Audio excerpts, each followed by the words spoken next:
네, 제20대 대통령 선거를 앞두고 있는 이재명, 윤석열, 심상정, 안철수 후보가 오늘 저녁 첫 법정 TV 토론회에서 맞붙었습니다. 그 장면 2시간 동안 함께 보고 오셨는데요. 바로 이어서 전문가 두 분과 함께 이 관련 내용들 분석해 보겠습니다. 배종호 세한대 교수, 박정하 국민의힘 선대본부 공보수석 부단장 자리하셨습니다. 어서 오십시오. 안녕하세요.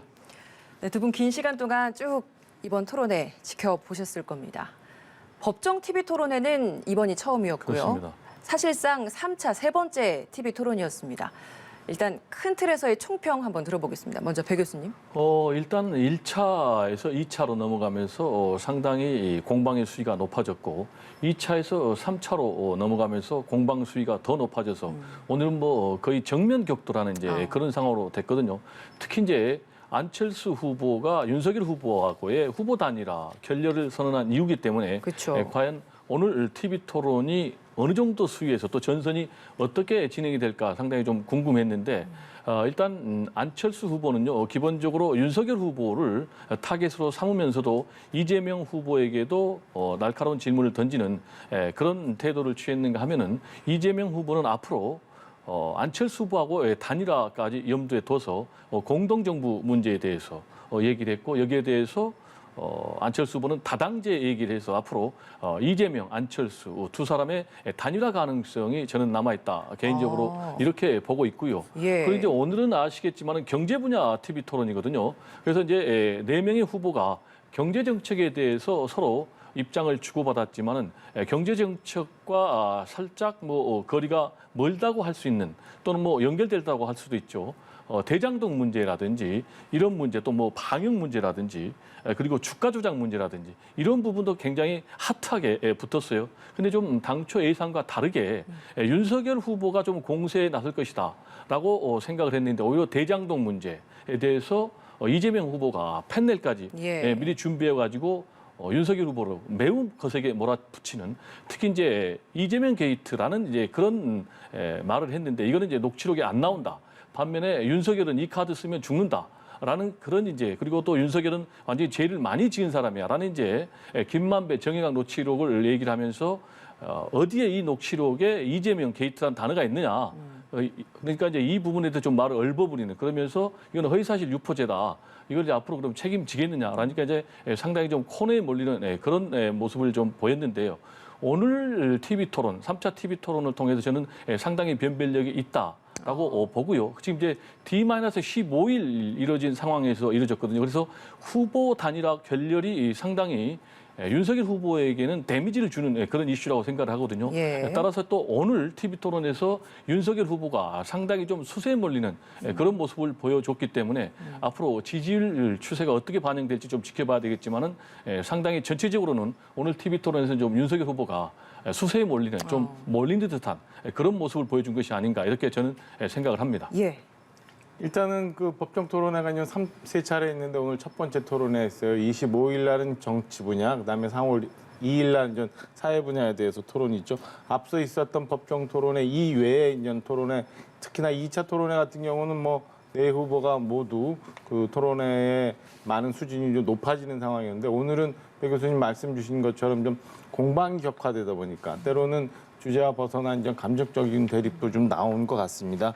앞서 그 재난지원금과 손실보상금의 소상공인의 헌법적인 뭐 권리 문제, 뒤에 가서는 국채 관련한 문제, 뭐 이런 것들 가지고 이제 후보 간의 이견이 있어서 충돌을 좀 했던 것 같아요. 네. 근데 뭐 여전히 저희가 이제 그동안 역대 선거에 있어서 법정 토론을 많이 봤습니다만은 이게 딱딱하게 정리가 되어 있다 보니까 순서상 후보 간의 우열을 가린다거나 아니면 논쟁이 붙었을 때 분명한 결론이 나온다거나 하기까지는 좀 부족했던 것 아닌가. 그래서 1, 2 토론회와 비슷하게 이 세 번째 토론회도 그러니까 후보 간 차별화나 아니면 뭐 우열을 가리기는 어려웠던 토론회 구조 아니었나. 그래서 저는 뭐 향후 이전 토론회 진행 방식을 좀 한번 고민해 볼 때가 되지 않았나 싶은 생각이 듭니다.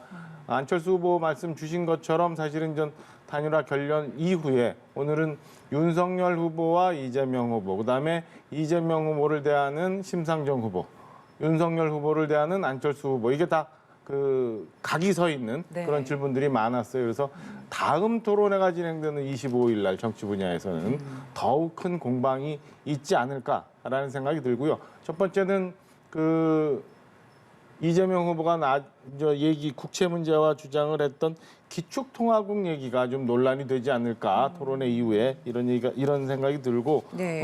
중간에 이제 심상정 후보답게 국토보유세, 탄소세 등등에 대한 이재명 후보의 배당이라는 표현을 가지고 정직했으면 좋겠다라는 부분이 이제 전체 이제 심상정 후보의 특징적으로 한번 드러나는 부분이 있었고 안철수 후보 같은 경우는 2차 토론회에서 연금 개혁과 관련해서 후보 간에 이제 동의를 이끌어냈잖아요. 이번에도 소상공인의 만기 대출 연장 관련해서 이제 후보들 간에 이제 동의를 얻어내는 시도를 했습니다만 이번 토론에서는 결론을 미처 그렇죠. 못 내고 이재명 후보만 답변을 그렇죠. 했죠. 토론이 이제 끝난 듯한 상황입니다. 아무튼 예. 오늘 토론회가 경제 정책 관련한 토론회였는데 사실은 앞서 코로나 대책 그리고 차기 정부 경제 정책 방향에 대한 주제를 갖고 공통 주제를 가지고 토론을 하고 뒤에 주도권 토론이 있었습니다만은 경제 정책 전반적인 부분이나 뭐 향후 다들 좀 승리했을 경우 경제 정책이 어떻게 구상이 될까 하는 부분에 대해서는 사실은 심도 있게 들어가지 못했던 아쉬움은 좀 남아 있습니다. 예. 지난 2차 TV 토론회에서 다소 네거티브가 좀 많이 오갔다라는 평가들이 있었습니다. 그래서였는지 오늘은 이 경제과 관련된 그런 내용을 좀 많이 언급하려고 후보들마다 그런 모습을 좀 많이 보였던 것도 있는 것 같습니다. 그 정책을 가지고도 그 안에서 약간 관련된 네거티브도 같이 좀 연계해서 좀 부딪히는 모습이 있었던 것 같은데 쭉 보시기에 사실 이 표심에 미치는 영향도 이 TV 토론회에서 임하는 태도도 영향을 주지 않겠습니까? 태도는 전반적으로 좀 누가 가장 좋았다 그리고 누가 가장 아쉬웠다라고 평가를 하십니까? 일단 제가 볼 때는 태도는요 이재명 후보하고 안철수 후보가 상당히 좀 좋았다고 봅니다.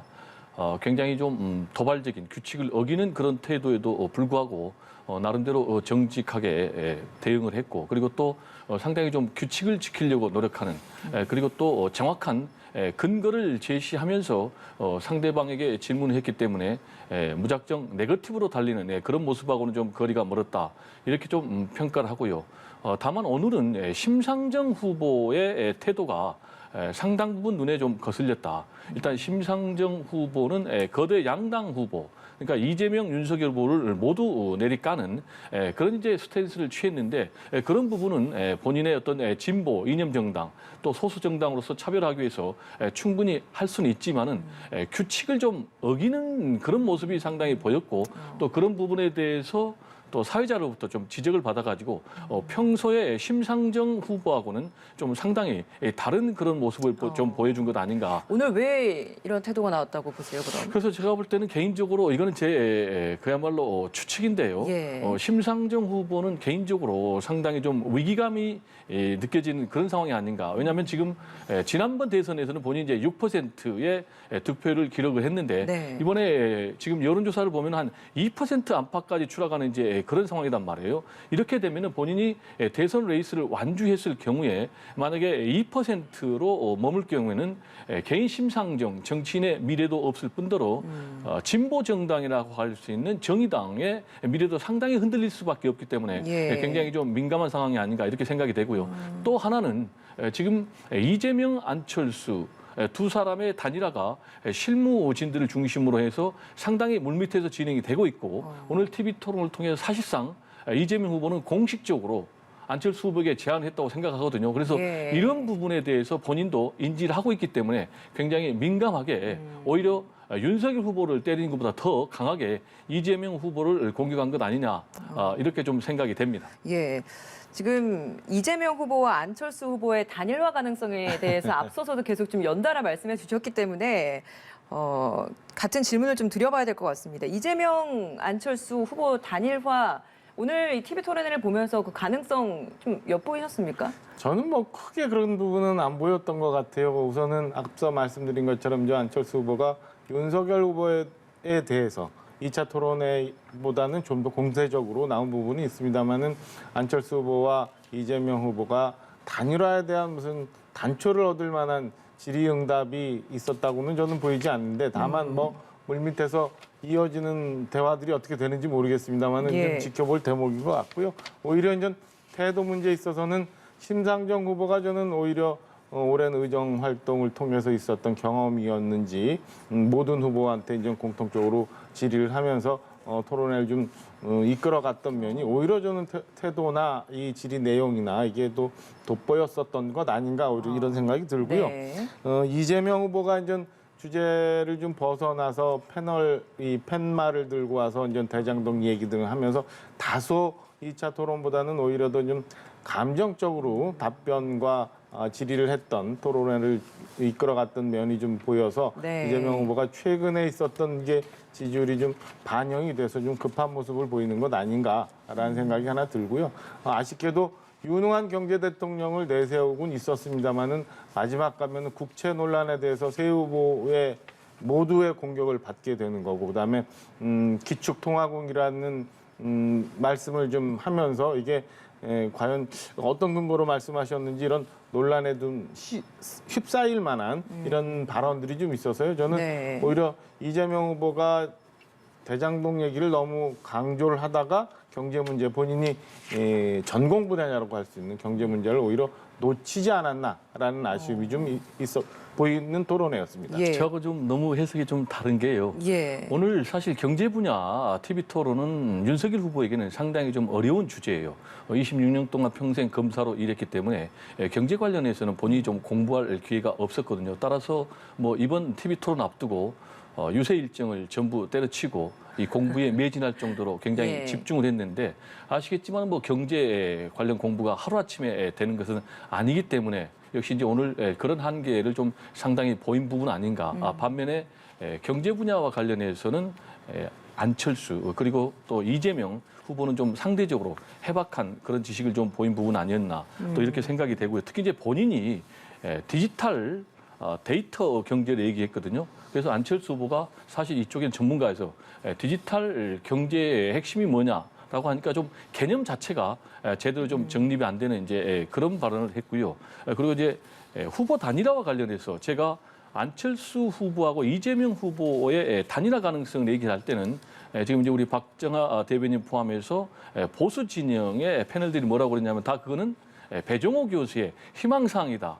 라고 이렇게 해석을 했는데 지금 오늘 TV 토론에서 이재명 안철수의 단일화와 관련된 것은 느낄 만한 그런 단초가 없었다라는 것은 오히려 이제 우리 이 보수 진영의 해석 같고요. 오늘 구체적으로 근거가 나왔는데요. 정치 체제를 얘기를 했어요. 예. 그것도 이재명 후보가 먼저 안철수 후보에게 정치 체제를 바꿔야 된다. 그래서 모든 진영을 떠나서 역량 있는 인적 자원을 규합해서 통합 정부를 만들어야 된다. 라면서 사실상 앞으로 국민 통합 정부에 함께 해줄 것을 손을 던졌고 네. 그러면서 이제 정치 체제 교체를 얘기했는데 이게 결국은 국민의힘에서 주장하는 정권 교체를 뛰어넘는 정치 교체를 얘기하는 거고요. 그리고 이걸 화답해서 안철수 후보는 뭐라고 그랬느냐. 거대 양당 제도가 문제가 있다.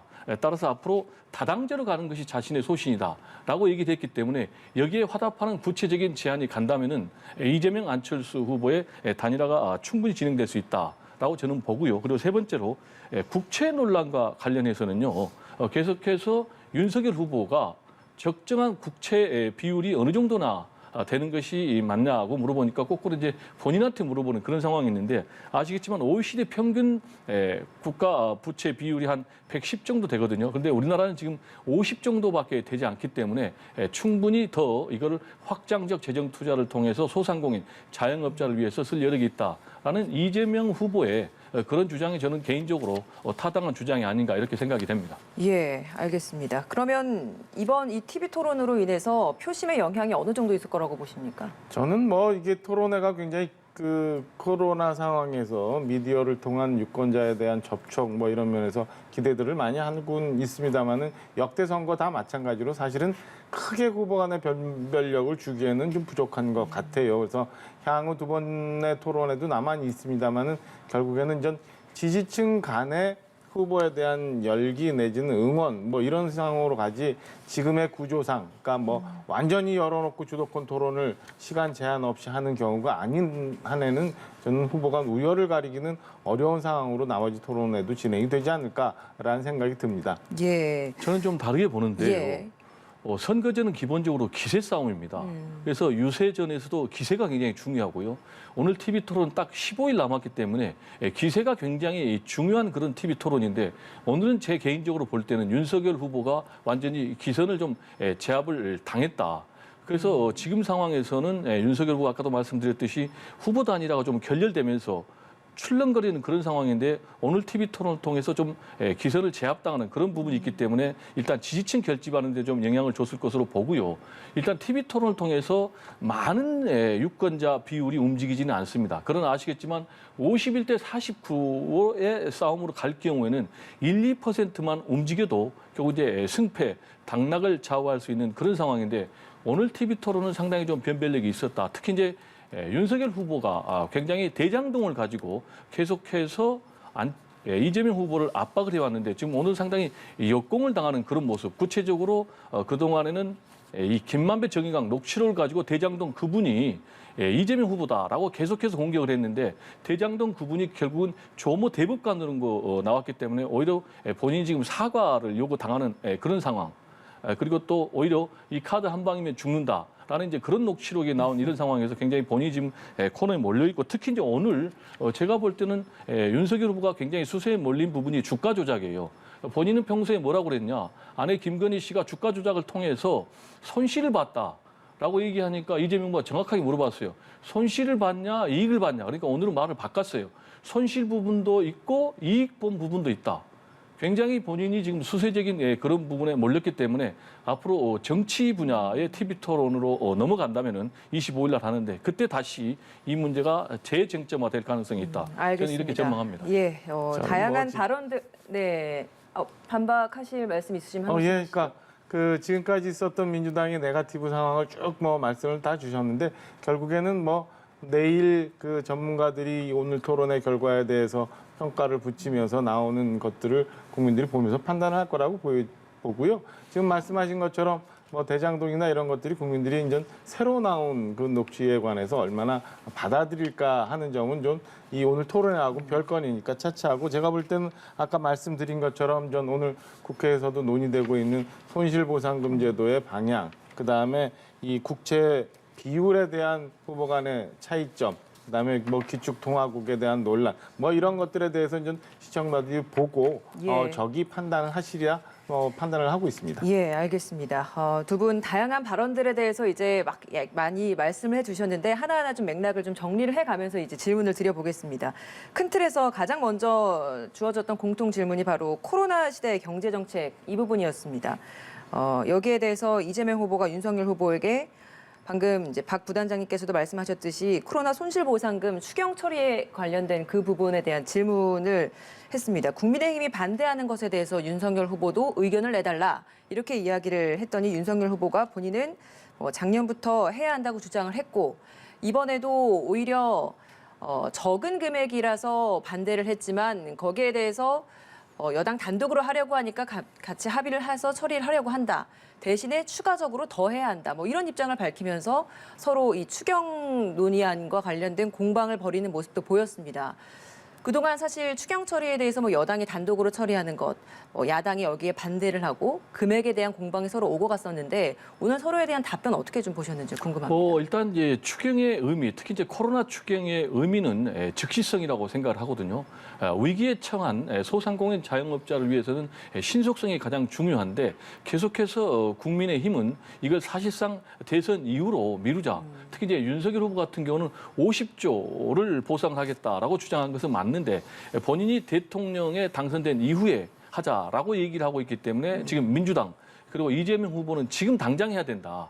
라면서 이번에 이제 추경을 밀어붙였지 않습니까? 근데 아시겠지만은 추경 편성 그러니까 예산 편성권은 정부에 있는 겁니다. 그 이제 국회에서 통과시키는 건데 따라서 지금 이재명 후보하고 민주당 같은 경우는 정부가 추경 편성안이 이제 14조 아니겠습니까? 예. 따라서 한 17조 정도로 일단 이제 통과를 시키고 또 추가로 하자라는 이제 그런 입장인데 결국 국민의힘 입장에서는 그렇게 할 경우에는 결국 대선 전에 돈이 나간다든지 어떤 그런 결과가 나오면은 상당 부분 대선에서 좀 마이너스다 이런 판단 때문에 대선 이후로 미루는 것 같은데 이거는 정략적으로 판단할 문제가 아닌 것 같고 결국 이제 국민의힘도 처리하는 쪽으로 가는 것으로 그렇게 알고 있는데요. 그리고 이제 저는 개인적으로 그 안철수 후보가 주장했던 특별회계법 제정은 상당히 설득력이 있다고 생각을 합니다. 그게 무슨 얘기냐면 지금 이런 팬데믹 이런 감염병이 5년 주기로 계속해서 반복되고 있고 지금의 이 코로나19가 언제 종식될지 모르니까 이렇게 땜빵식으로 하는 것은 한계가 있다. 따라서 특별회계법을 제정을 해서 좀 안정적으로 소상공인 예. 자영업자에게 보상할 수 있도록 이런 시스템을 좀 마련하자라는 부분은 여야 정치권 모두가 고민할 필요가 있는 대목이 아닌가 생각이 됩니다. 예, 안철수 후보의 코로나 특별 회계 이 공약 정책에 대해서 인상적이었다라고 이야기를 해주셨습니다. 오늘 국회에서 논의되고 있는 이 추경 14조 규모의 추경에 대해서는 사실은 심상정 후보가 이재명 후보, 윤석열 후보의 상충된 의견에 이제 소위 심판을 본 듯한 그런 느낌으로 좀 정리를 잘해준 것 같은데요. 지금 국회 내에서는 문제가 되고 있고 여야 간의 합의가 잘 안 되는 부분은 손실보상법이에요. 그러니까 작년에 날치기 통과라고 두 후보가 이제 공방을 주고받았던 내용이 뭐냐면 손실보상법이 사실은 2019년 7월 이전까지는 소급이 안 되는 상황이었고 이거를 국민의힘은 법을 개정한 이후에 그러니까 그 전부터 손해를 봤던 부분들까지 포함해서 하자라는 부분이 하나 있고 심상정 후보가 얘기했던 일부 손실보상을 받지 못하는 특수직군들 극장을 예를 들면서 심상정 후보가 얘기를 했었죠. 그러니까 직접적으로 국장을 운영하는 분들 말고 이와 관련돼서 네. 있었던 간접적으로 연관되는 분들도 손실보상을 받을 수 있도록 해야 된다. 이게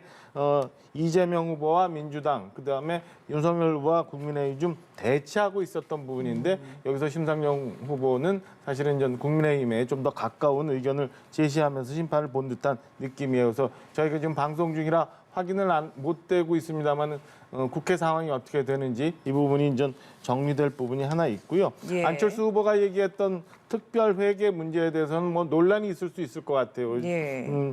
향후 이제 이 건에 대해서 계속 팬데믹 현상이 온다면 특별회계를 만들어서 하자라고 하는 거에 대해서는 전반적으로 큰 새로운 제안이고 큰 의미는 있습니다만은 과연 전 국가 재정과 이게 특별회계가 얼마나 맞을 수 있는지 하는 부분에 대해서는 좀 전문가들의 논쟁이 좀 있어야 되지 않을까 하는 부분도 보여졌습니다. 오늘. 예.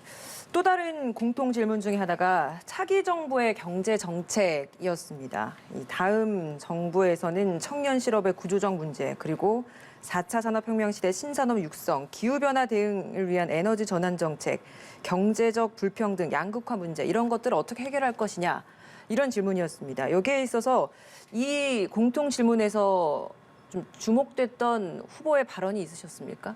오늘 이제 경제 분야 TV 토론도요. 대장동 문제라든지 법카 문제라든지 주가 조작 문제라든지 또는 선제 타격, 사드 추가 배치 이런 문제들과 관련해서 굉장히 핫하게 붙었고 또 경제 관련해서도 특별회계법 문제라든지 또는 정부 재정 건전성 문제 이러다 보니까 차기 정부의 경제 정책 방향에 대해서는요 심도 있게 논의를 못했고 또 거기에 대해서 그냥 구체적인 비전을 내놓은 후보는 없었던 것 같아요. 그냥 원론적인 그런 부분으로 본인들 다 4명의 후보가 가름을 했기 때문에 저도 개인적으로 4명 후보가 차기 정부 자신이 대통령이 됐을 때 어떻게 경제 정책을 하겠다라는 부분에 대해서 특별히 기억나는 것은 없고요.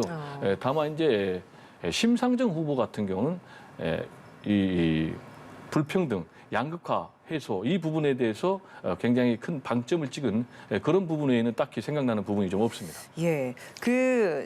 이 부분에 대한 질문을 좀 드려보고 싶습니다. 안철수 후보가 윤석열 후보에게 윤석열 후보가 언급한 그 디지털 데이터 경제 이 언급을 했더니 그게 뭐냐라고 반문을 하면서 여기에 있어서 윤석열 후보가 답변을 하니까 안철수 후보가 절레절레 고개를 흔드는 그런 모습이 이게 이제 두 보였습니다. 화면이 이제 두 후보의 화면이 비춰지는 상황에서 제가 볼 때는 의도적으로 안철수 후보가 고개를 절레절레 흔든 듯한 모습입니다. 그러니까 본인이 전공 분야에 있어서 윤석열 후보의 답변이 그 본인의 기대만큼 안 되는 부분이 있어서 그 얘기를 한 것 같아요. 그게 네. 이제 디지털 경제와 관련해서 부딪혔던 부분이었죠. 그래서 안철수 후보가 본인의 모션, 그러니까 제스처로 답변이나 토론의 이 방향을 좀 잡으려고 했던 그런 모습들이 한번 보였습니다. 네. 차기 정부 경제 정책에 대해서는 배 교수님 말씀 주신 것처럼 뭐 내 후보가 차별화될 수 있는 그런 정책을 얘기할 만한 시간은 못 됐던 것 같아요. 다만 뒷부분에 가서 심상정 후보의 질문을 통해서 이재명 후보가 경기도지사 시절에 과연 지역 화폐를 발행을 했는데 이게 소상공인에 대한 직접적인 지원이었느냐 아니었느냐 이런 걸 가지고 논쟁이 되면서 결국엔 이게 국채 논란 그다음에 현재 앞서 얘기하고 있었던 코로나 대책까지도 다시 번지는 그런 공방으로 토론회가 진행이 좀 됐었습니다. 예.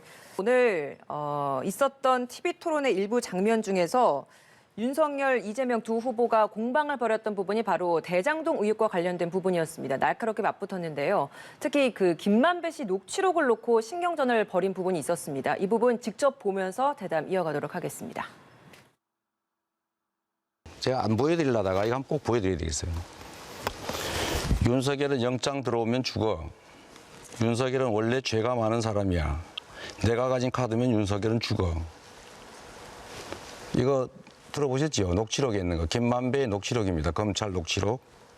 김만배하고 뭐 정영학 회계사가 통화한 녹취록을 뭐 말씀을 하시는데 그 사람들은 뭐 우리 이재명 후보하고 훨씬 가까운 측근이고 저는 뭐 10년 동안 본 적도 없고 정영학이라는 사람은 알지도 못할 뿐만 아니라 뭐 내용이 없지 않습니까? 거기다가 제가 듣기로는 그 녹취록 끝부분을 가면 이재명 게이트란 말을 김만배가 한다고 그러는데 그 부분까지 다 좀 포함해서 말씀을 하시는 게 어떠냐 이런 말씀을 드리고 싶고요. 녹취록에 내가 측근, 저는 그 사람들 정영학, 남욱 본 일도 없어요. 무슨 측근에 가까운 사람입니까? 그리고 이재명 게이트라고 있다고요. 그 녹취록 중에 내세요. 지금 허위 사실이면 후보 사퇴하시겠습니까? 네. 그거 있었으면 지금까지 가만히 있을게요. 지금까지 제가 언론에서 그분이 봤고요. 이재명이다 수없이 자, 주장해놓고 이제 그만하십시오. 와서 네, 질문 이제 와서 저거니까 이따가 하세요. 이런 거짓말을 합니까? 경제를 고민하시면 정치 보복하겠다. 또 예를 들면 뭐 검찰 이렇게 키워가지고 어떻게 진짜 뭐 겁을 뭐라더라 국물도 없다 이런 소리 하면서 이 국민들 갈등시키고 증오하게 하면 이 민주주의의 위기가 곧 경제의 위기를 불러온다는 말씀 드리는데 동의하십니까 혹시? 그 제가 안 한 얘기를 저렇게 됐습니다. 거짓말을 그러면 하시니까 네, 그건 나중에 그런 확인하기로 식의 하고요. 뭐 저게 두 의미가 번째로 되겠습니까? 제가 드리고 싶은 말씀은 지정학적 리스크의 핵심은 우리가 군사적 대치를 하고 있다는 것입니다. 그것 때문에 우리나라 주식 저평가되고 있지 않습니까? 그런데 사드 불필요하게 배치하겠다. 어디다 배치하실 겁니까 대체? 저는 성남시장이나 경기지사 하면서 하신 그런 부정부패에 대해서 제대로 법을 적용하는 것이야말로 민주주의고 그것이 경제 발전의 기초라고 생각하는데 뭐 거기에 대해서 한번 한 말씀 해보시죠. 요즘 유세에서 20억짜리 집에 산다고 갑부 아니다 세금으로 다 뺏어간다 이렇게 말씀하셨어요. 제가 그 윤 후보님 선관위원회 낸 자료를 보니까 이제 공시가격 15억 5천만 원, 그러니까 한 시가 한 30억 정도 되는 집에 살고 계신데 혹시 종부세 얼마 내셨는지 기억하시나요? 글쎄 지난번에 말씀을 하셔서 한번 알아보니까 한 뭐 몇백만 원 내는 것 같은데요. 종부세 제가 지금 까먹었습니다. 92만 원 내셨어요. 92만 원 내는, 아니, 다 합쳐갖고. 30억 집에 종부세 92만 원이 폭탄입니까? 92만 원 내시고 지금 뭐 집 무너졌어요? 폭탄 맞아서? 이런 집 부자들 말씀이죠. 대변하시는 건 알겠는데 에? 그렇게 무슨 국가가 말이지 다 뺏어갔다 이런 식으로 이거는 도대체 이거는 그 뭡니까 이거 그 제가 볼 때는 허위사실 유포인데 이런 건 도대체 어떤 법으로 어떤 형량으로 다스립니까 도대체? 아무리 그러니까 TV 제가 토론 일반으로 말이 안 된다고 오바를 많이 생각하고요. 하시네요. 네, 오늘 TV 토론에 있었던 주요 공방 장면들 쭉 보고 오셨습니다. 두 분께 간단히 오늘 총체적으로 지금 다 같이 보고 오셨는데 어떻게 보셨는지 한 말씀씩 듣고 마무리 짓겠습니다. 네, 오늘 이제 경제 분야 TV 토론이었지만은 핵심 쟁점들이 다 나왔어요. 대장동 공방, 그리고 사드 선제 타격 공방, 정치 공방. 근데 이 세 가지 공방과 관련해서 윤석열 후보가 상당히 좀 코너에 몰렸거든요. 특히 이제 대장동 관련해서 결정적으로 코너에 몰리게 된 배경은 김만배 정의강 녹취록이라는 구체적인 근거가 나왔기 때문에 그러다 보니까 윤석열 후보가 상당히 방어를 좀 지나치게 하면서 녹취록에 없는 이재명 게이트를 얘기를 해가지고 법적으로 책임질 수 있겠느냐라는 부분까지 해가지고 상당히 코너에 몰렸는데 앞으로 이 문제가 남은 15일에 어떤 핵심적인 쟁점으로 계속해서 부각될 것 같고 지금 이제 25일 날 TV 토론이 한 번 더 있고 네. 또 3월 2일 이일에도 날 있죠. 법정 TV 토론이 있는데 저는 개인적으로 지금 코로나19라는 특수 상황을 좀 감안해서 양자 TV 토론을 네 사람에게 고루 줘서 이런 핵심 쟁점에 대해서 국민들이 좀 판단할 수 있는 그런 검증의 기회를 주는 것이 알겠습니다. 가장 바람직하다 이렇게 생각합니다. 예. 이재명 후보가 오늘 뭐 경제 분야입니다만은 그거와 관계없이 이제 패널까지 준비해서 온 걸 보면 대장동에 대해서 굉장히 많이 아프구나라는 생각이 좀 우선 들었어요. 그리고 민주당이 요 며칠 전에 우상호 본부장을 통해서 전 지금의 문제가 되고 있는 녹취록을 얘기를 했는데 그 녹취록이 김만배 변호사 자체도 본인도 이거는 허위와 허장이 있고 과장된 거다. 그리고 녹음이 되는 걸 알고 있는 상황이었다라고 해서 이 녹취록이 얼마나 신빙성이 있는지 그리고 이제 와서 그분이라는 표현을 가지고 저렇게 민주당이 공격하는 거는 글쎄 그동안 몰렸던 상황을 벗어나기 위한 정치적 공방 아닌가라는 예. 생각이고요. 100번, 1000번 뭐 그 부분을 인정이 된다고 치더라도 관리자로서의 성남시장으로서의 이재명 후보의 그럼 그동안의 공과가 어떻게 평가될 건지 저는 뭐 하나도 해결되는 건 없다라고 판단을 하고요. 결국에는 보고 있는 이 대선전을 지켜보고 있는 국민들이 결과적으로 판단하지 않을까라는 생각입니다. 알겠습니다. 오늘 두 분 말씀 여기까지 듣도록 하겠습니다. 고맙습니다. 네, 감사합니다.